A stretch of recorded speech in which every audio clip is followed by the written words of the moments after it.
Morning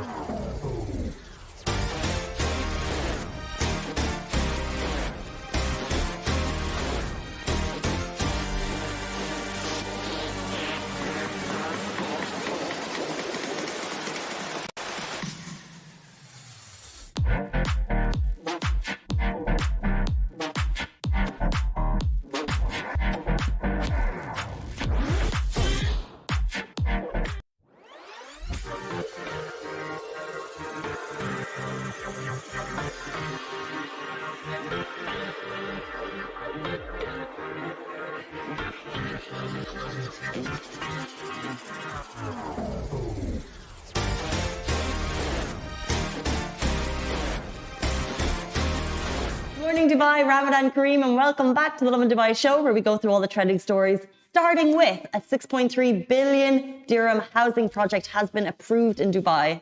We'll also be talking about Dubai taxi drivers are being advised to rest when they feel drowsy during the month of Ramadan. Also, toy donation boxes have been set up at 25 stores across the UAE. And a few spots around Dubai that you can catch the Eid fireworks show from. And later on in the show, lucky Sibri got to sit down with British pop star Connor Maynard, who's live on the Lovin Dubai show. We'll have all of that. But before we get into that, we just put a question on our Instagram, and I'd love to open up the responses. The question was, what do you think could have Simran and I both out until 11:59 a.m. on a Sunday night? 11:59 a.m. Yep. 11:59 p.m. Yeah. I was out. Casey left nice and on time when she was supposed to get in her sleep, but I left at 1:45 a.m. 1:45? Yeah, I left really late. I was just having such a good time. So the thing is, first of all, we never end up kind of at the same stuff. Yeah. Work is enough.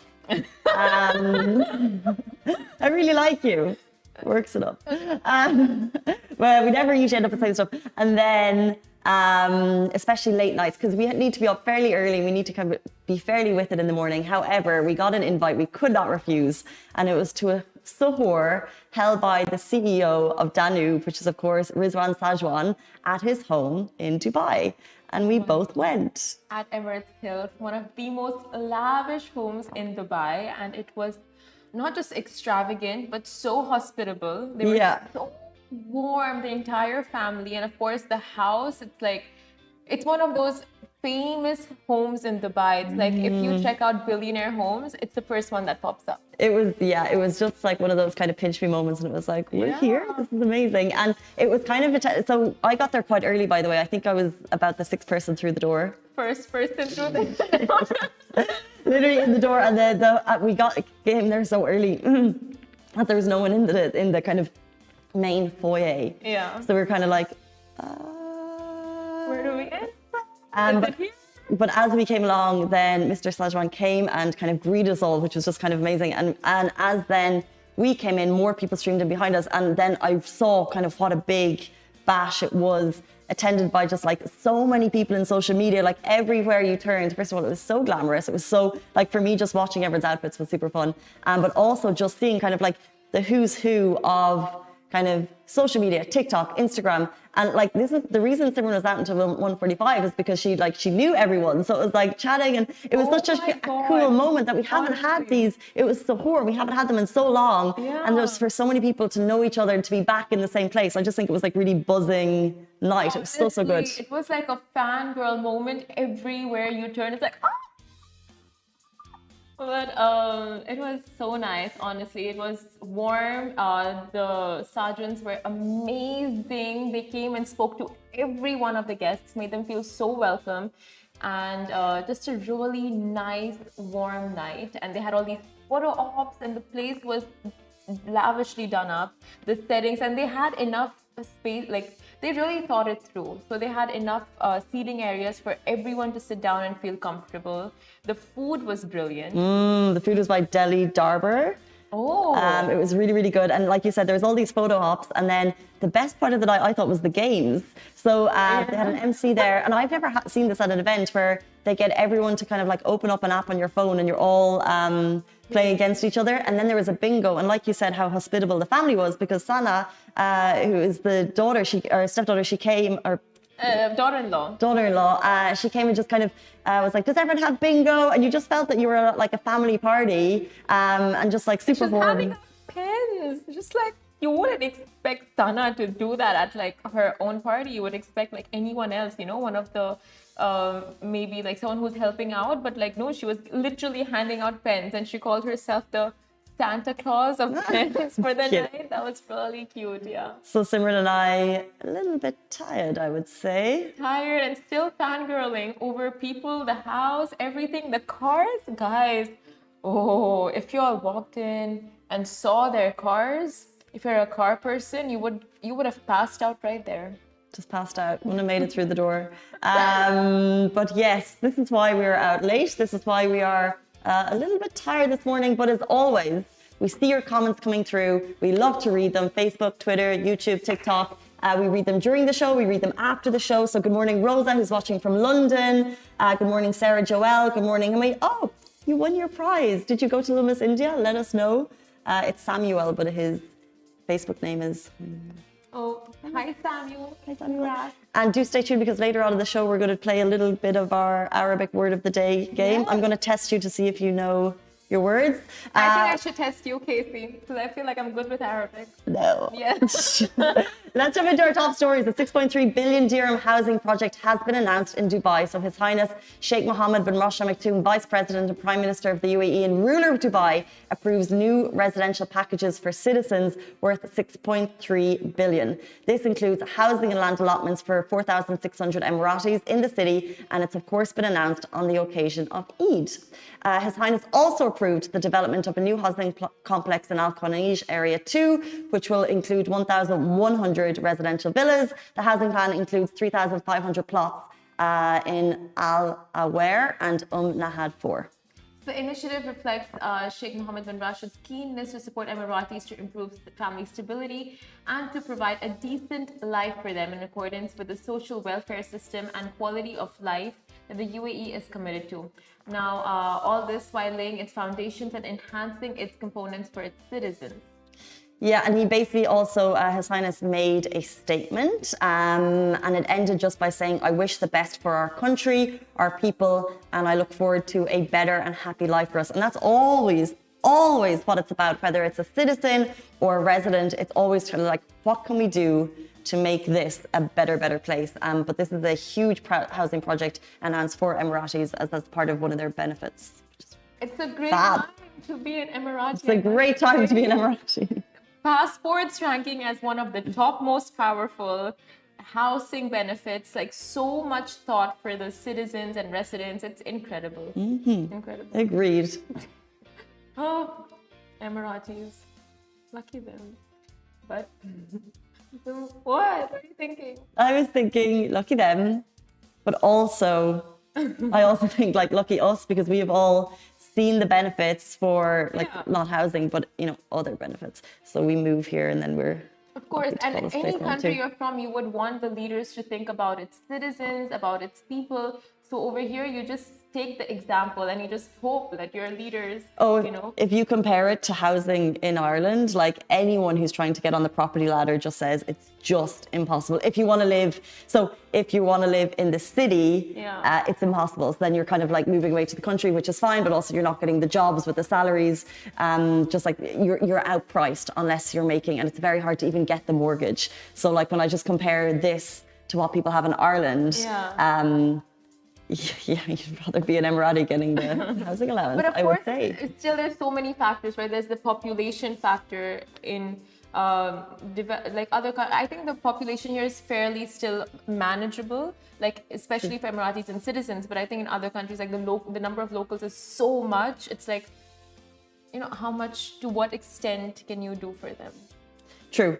Yeah, I think you have to go into like every single country and what they're doing because it's a case by case. It's a case by case basis. Yeah, but we move on to our next story. Dubai taxi drivers are advised to rest when feeling drowsy during Ramadan. Now, Dubai's Road and Transport Authority (RTA) have begun distributing awareness leaflets along with iftar meals under the theme "Enjoy your iftar and focus on your way."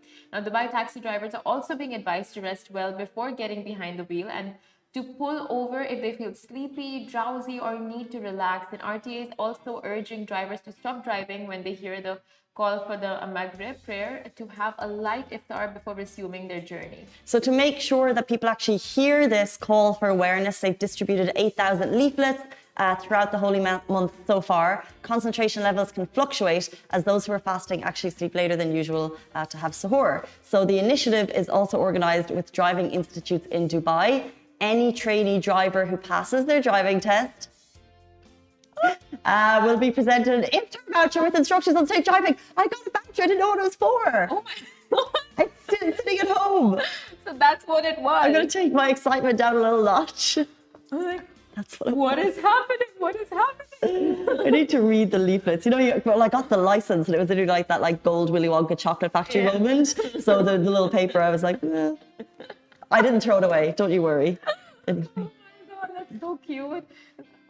I'm sure that's all you could have focused on anyway, the license. Still, it's all I think about. Like right now, I just see my license.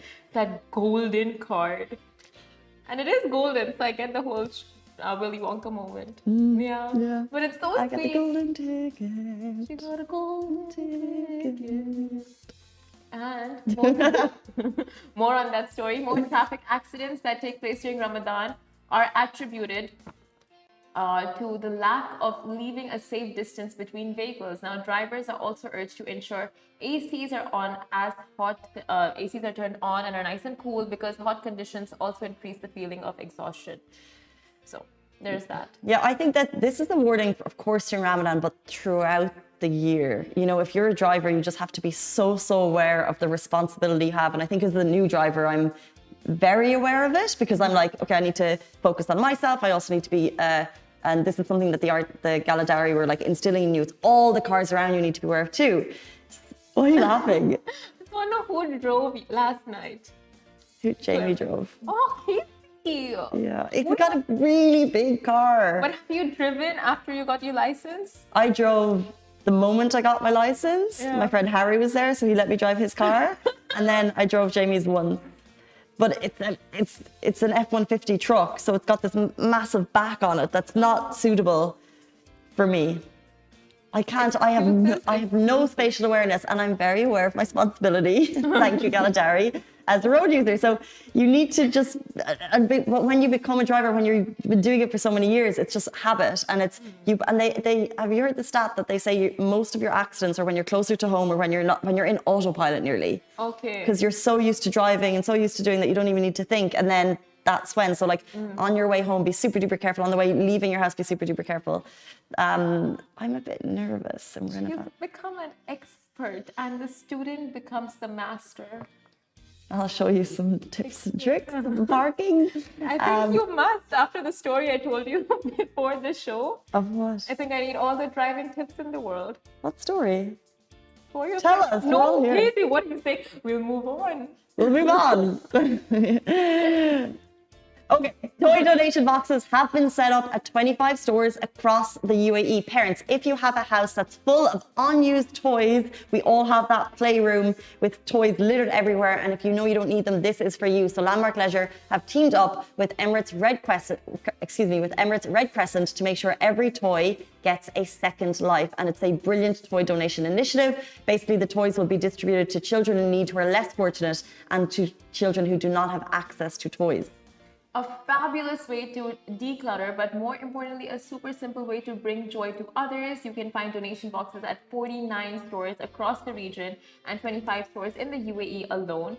Donation boxes located at Fun City, Fun Block, Funville, Funworks, and Tridem. And 3,000 have been dropped into already the Share the Joy, 3,000 toys have been dropped into the Share the Joy, Give a Toy boxes. And you can find them, like Simran said, at 49 locations across the UAE in these stores. And look, like we said, parents, if you have toys littered around, this is a brilliant way to make sure they get a second home. As also Simran said, they need to be in good nick. So basically in a good condition. So not kind of like the used broken toys, like it's not a bin, it's a donation box. Exactly. But if you're thinking of giving back during Ramadan, there's so many different ways you can do it. So for example, you can donate money. If you don't have money, you can donate your time. If you don't have time, but you do have many, many kids' toys at home, you could do that. Very true. And it's located in multiple locations across. And some of them you'll repeat are Fun City, Fun Block, Funville, Fun Works, and try them. So, and in those separate locations, you can find them. So yeah, 25 across the UAE and then 49 across the region. Yes. Let's jump into the fact that, can you believe we're nearly at the end of Ramadan and we're coming towards Eid? It's been an incredible month, guys. Just from the experience we had last night, it's like you really see how Ramadan gets people from all walks of life together. And for like, it's just a celebration and everyone is involved, all religions, all cultures. It's a beautiful time. And that month is coming to an end. And next week, as we know, is Eid. So if you are looking to plan ahead, here are a few spots around Dubai that you can catch the Eid fireworks show from.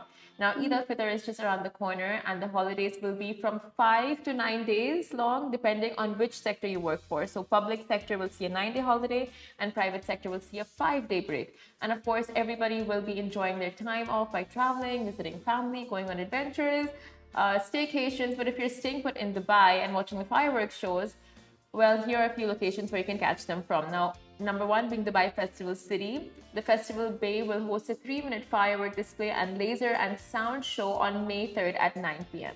And then, of course, Global Village, which, by the way, is coming into its last week of operation. There will be a musical fireworks display on May 2, 3, and 4 at 9 p.m. behind the Carnival. Along with that, a place that's famous for fireworks, the Beach, JBR and Blue Waters, their fireworks show will take place on the second day of Eid. So most likely, we're waiting for that on May 3 at 9 p.m. Exactly. And the point, the fireworks show will be on the first day of Eid, most likely on May 2nd, and that'll take place at 9 p.m. So very, very, very exciting. I feel like we're so close to it, and I know that we're so close to it because Simran is leaving on a holiday in 2 days' time. So you obviously feel like it's tomorrow. You can't go. Who signed off on this? You. Not true. I would never. You and Amy and Rich. We've all thank you so much. Are you excited to go? I am so excited.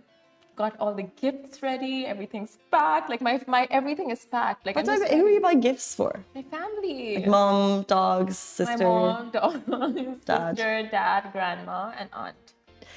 Yeah.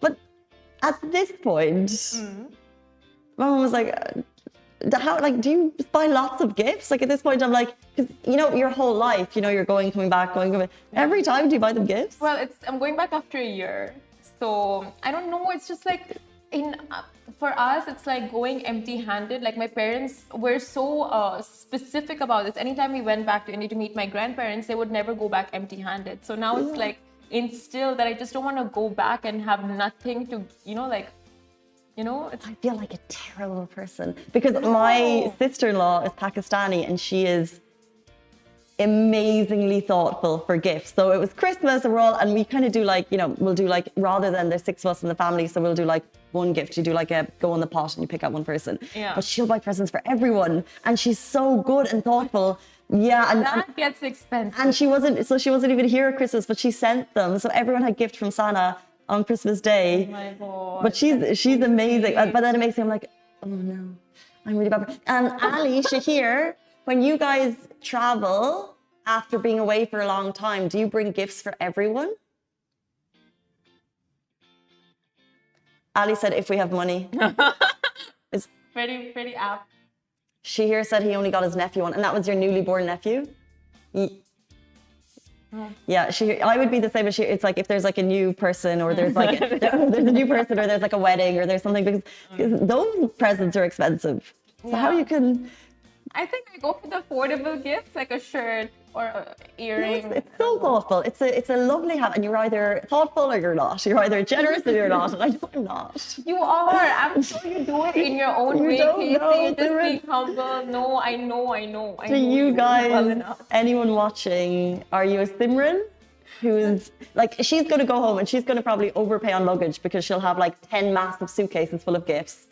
Wow. Or are you Casey, who's I'm not paying extra luggage. This can stay, this can Oh, stay. I pay extra luggage fees. I literally play the emotional card and just go like, please, I'm a student. I just started earning.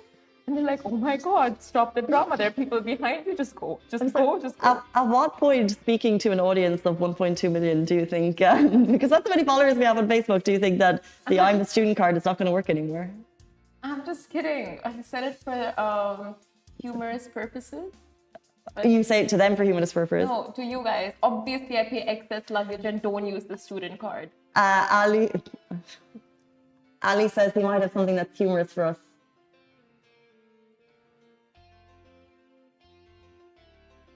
Oh, Ali says he has a measurement tool. I have that too. Don't you worry, I have the measurement tool. Measurement tool? Well, traveling 101, when Jamie has it, he's a practical person. Oh, amazing. Let's jump into Arabic word of the day. Yes. And I feel like today's word is going to be really appropriate for the conversation we just had. I can't wait for the jokes you're about to make on me. Should I test you out though? I feel like I should test you. Okay, go on. Okay. Can I see the word? Okay. So Arabic word of the day, we started this last week. We want to learn one Arabic word that will be beneficial. We know that we can't string sentences together, but we want to get a little bit better. So words that will help us get through a general conversation and to show that we're trying. We're doing one and we're going back over the older ones so we can really, really remember these words. Exactly. If you can remember any of the words we had last week, please drop them into the comments. I know my mum is learning Arabic with us, which is amazing. Wow. Yes. We need more. Come on, We guys. need more Lorans. It needs to become a classroom situation. Okay, Casey, I'm going to ask the words in English. You got to tell me the translation in Arabic. Not translation, yeah. Okay, I'm good. Sorted. Beautiful. Jamila. Amazing. Come on. Sayara. Alone. Bruhi. Oh my God. You saw this before? You Oh no. thought so. Thought as much, Casey. This was on Friday. I'll give you a clue. Who makes any type of action that will possibly remember it through to Monday on a Friday? Give me a clue. Starts with Shah. Shabab.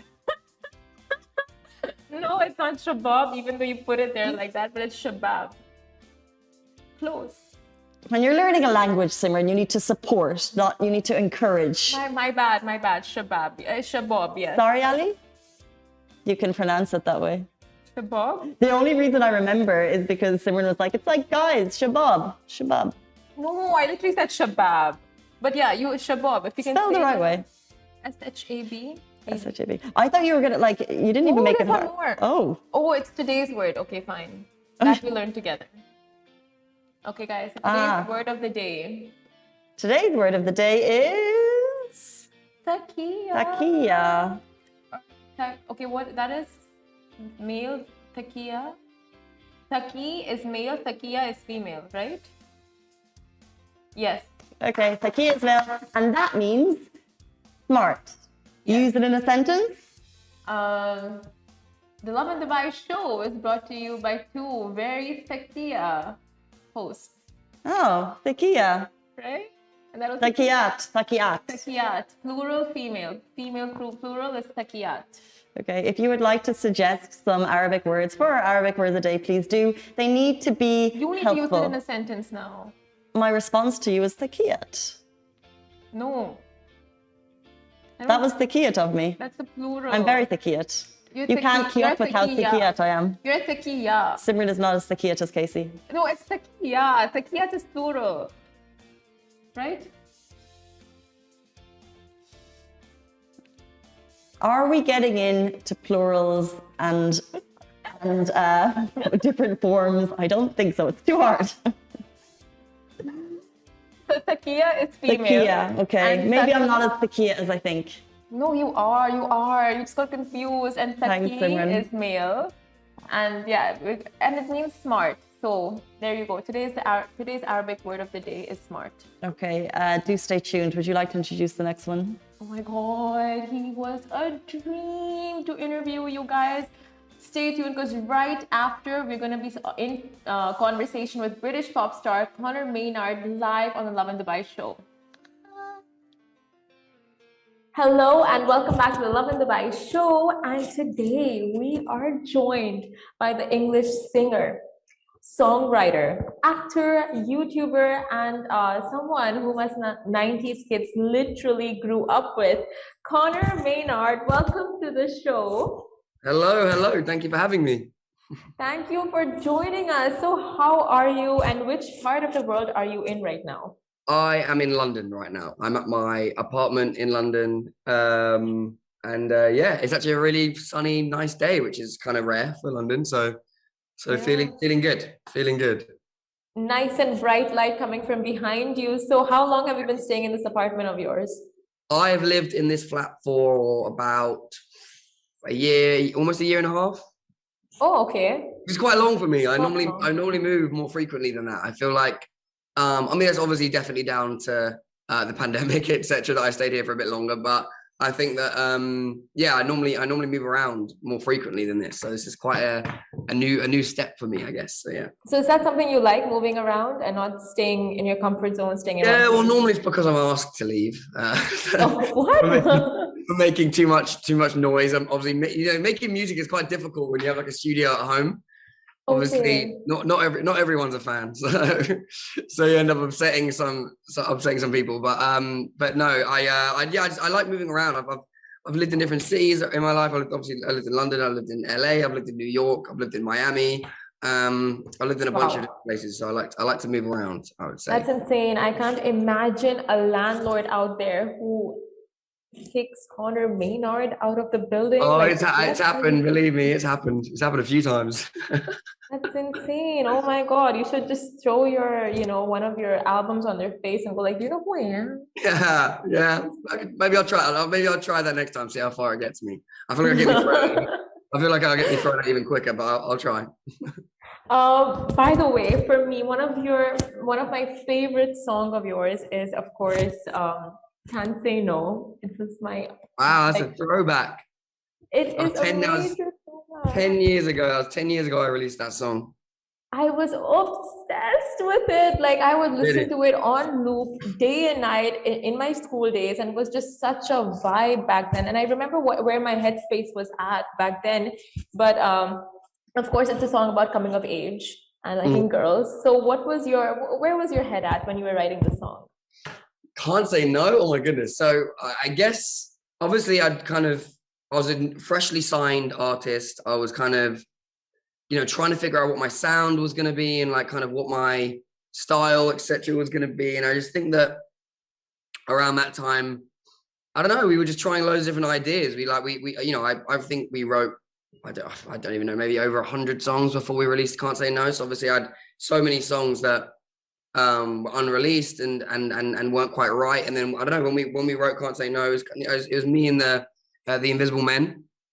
We wrote it together.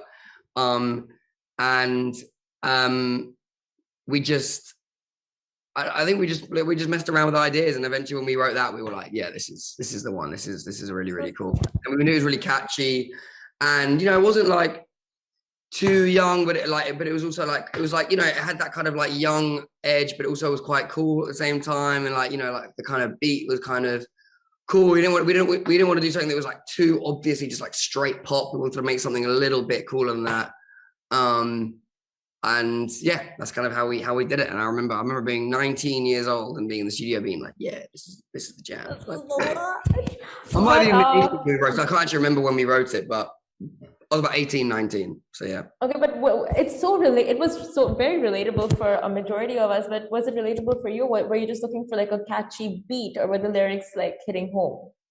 No, I think it was meant to be more catchy. Obviously, I think if I was saying girls, I just can't say no. I think I probably got an issue. So like, I think it was just more about being catchy and about being fun and like, just a bit tongue in cheek is the best way to kind of put it. A bit tongue in cheek. Right. Loving your new hairdo, by the way. Thank you very much. Thank you. Yes, all pink. Yeah, It's actually really difficult to like look after it when it's like this, though. I've noticed it's much harder to kind of keep it pink and then like keep it looking healthy, etc. It's quite difficult to. So, what is the routine for your hair? Are you using purple shampoo? Is it? Yeah, well, actually, I use it's pink shampoo. So that I didn't know that for when your hair is pink, There's literal like pink. It's called like rose shampoo or something. It's like rose shampoo, rose conditioner. I have to put that in, but then that makes it then super dry. So then I have to like put like oils and stuff in it to like keep it from being like really dry. And it's a process. It sounds like quite a task maintaining upkeep as well. Maybe I'll just shave it off. I don't know. But is this the hairstyle the audience is going to see when you're here on May 8th for your performance in Dubai? Yes, it will be. I will be having this exact hairstyle. Well, I mean, I hope I can keep it pink until then. I think I'll be able to. I've kept it pink thus far, but yeah, I'm planning to keep it pink for like the foreseeable future because I mainly did it for my tour that's coming up later in the year. So I've got to try and keep it pink until then, which is going to be much more difficult as a task, but I I'll see. So what are some of the tracks your fans can expect during your concert? Well, it's going to be a lot of the new stuff, a lot of the stuff, because the last time I did a show was 2019. For obvious reasons, I wasn't able to do, and no one was able to do any shows for the last kind of like 2 years. So I've basically obviously released a lot in that time. So it'll be a lot of the newer stuff, and also be a lot of the kind of older hits as well. I'm pretty sure I'm going to cover all bases. I'm pretty sure that everyone that comes is going to hear the songs they want to hear. So yeah. Okay, so after the pandemic, this is your first gig, is it? Your first concert after 2019? This is the show in Dubai, May 8th, is my first gig back after the pandemic. That is so exciting. And Dubai, it's not your first time in Dubai, is it? No, I was actually in Dubai a couple of months ago. I was in Dubai for fun with some friends because I think traveling had kind of opened back up again a little bit. So we were just like, cool, let's get away. We haven't been away in so long. So yeah, we went to Dubai and it was very, very fun. I've always had such an amazing time in Dubai, and there's always such wonderful people that I meet out there, and it's like definitely a place I hold close to my heart. So yeah. Okay, so do you have a go-to chill spot here in Dubai? Say again? Do you have a go-to chill spot, like where you're like anytime you're in Dubai, this is the place you got to go? I'm not really a chill, like relaxed, but I'm much more of an active, like I like doing like the kind of more like sporty kind of things, like whether it be like quad biking or kind of like, I don't know. I did this the last time I went on Dubai. One of the funnest things I think I did was, it was called like I can't remember, it was like the Hero Boat Tour or something. And it was like, you have these like personal little like boat things. It's just literally just one of you in each boat. And I remember thinking it was going to be like some really like slow, like going around looking at things and being like, oh yeah, amazing type thing. And I remember like thinking, I like, kind of, as I said, like speed, action, blah, blah, blah. I know they were like super fast. We were like, you'd like go like, obviously you go around and see all the amazing sights, but then also to get to each one, you'd have to like go super fast. And it was really, really fun. That was probably one of the funnest activities. Interesting. What's it called? I think it's called Hero Boat Tours. I think it's called. Wow, you learn something new every day. I've never heard of that, but that sounds so interesting. I really enjoyed that. So, okay, tell me, you've been in the industry for so many years, so of course you will know show business inside out. So what would you say are some of the pros and cons of showbiz? The pros and cons of showbiz, I think that it can come with a lot of pressure. I think that a lot of people will look at it and think like, oh, it must be so amazing, your life must be so easy. And it's like, well, I mean, like any job or like any walk of life, it comes with its kind of ups and downs. I think there's always a lot of pressure as a musician to kind of think, oh, what's next? What do I do next? How do I kind of like keep people listening to my music? How do I compete with all the kind of new voices and the new faces that are coming out like every day? There's a lot of pressure, I think, to kind of like upkeep it. But then I think like the pro would just be that like I just love making music. So I'm like very happy that I get to like wake up and do something that I genuinely enjoy and I don't consider work. Like, a lot of the time, some of the time it really does feel like work, but I would say most of the time, like especially like writing and like making videos, etc., like I actually enjoy that, so I don't consider it like work as such. So yeah. So at the end of the day, the light at the end of the tunnel is the passion and talent and what you love doing. Yeah, like getting that new idea, getting that new song, and then like performing it, watching people sing it back to you, react to it, and like watching the fans love it. Like that's the payoff at the end. So yeah. Okay, and like you said, like, you know, lots of highs and lows, and of course, it's a very hyper competitive industry. So, did you have a game plan for yourself, like to stay relevant, to stay afloat? Did you have something like, I don't know, your managers, your team? Did you guys have a plan in place? Not really. I think I just make sure that when I do ideas and when I put something out, I just make sure that it's like top tier. Like I just try and make sure that I don't ever put something out that I'm not happy with, or that I'm not that I don't think is good, I don't think is entertaining, etc. I think that my kind of game plan, even though it's not so much of a game plan, it's just kind of always making sure that the quality is there. I think that a lot of people will just like, and it works for them as well. A lot of people will just like upload, just keep on top of a regular upload schedule. I'm much more of like I'll upload whenever I want, but whenever I do upload, it will just be like the strongest possible thing I can put out in that moment. So yeah. Oh, I mean, that's a really good way to put it. Like, so you put out quality material at the end of the Yeah, day. exactly. I don't really stick to any sort of schedule. I just put stuff out as I wish, but as long as it's like strong. So yeah. Speaking of strong and your strong vocals, I was stalking your Instagram, Yeah. of course, as one does, and there was this really fun game that you were playing. Do you know what I'm talking about? The most recent post, like where you turned a whole bunch of like really happy songs into like Oh really yes. powerful, My sad ones. yes. Yeah. Yeah, So that was yeah. that was a really fun video to make. I just obviously I just released Dance with Somebody. And obviously what a lot of people thought was really cool was that the song obviously was like a very upbeat, big, happy song turned into a kind of much more sad, like kind of down tempo style. And I was like, I just kind of really want to highlight the difference in the two versions.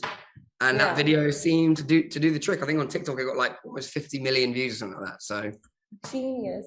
people seem to like it. So I think Could I kind you of blame found a me? little bit of a I think I found a little bit of a I don't know, like a nice way of making people listen there. So yeah, I think that will be something fun to experiment with moving forward.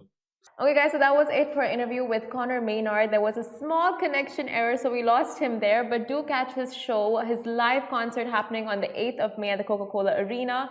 And well, that's it for us for today. See you same time, same place tomorrow. Bye.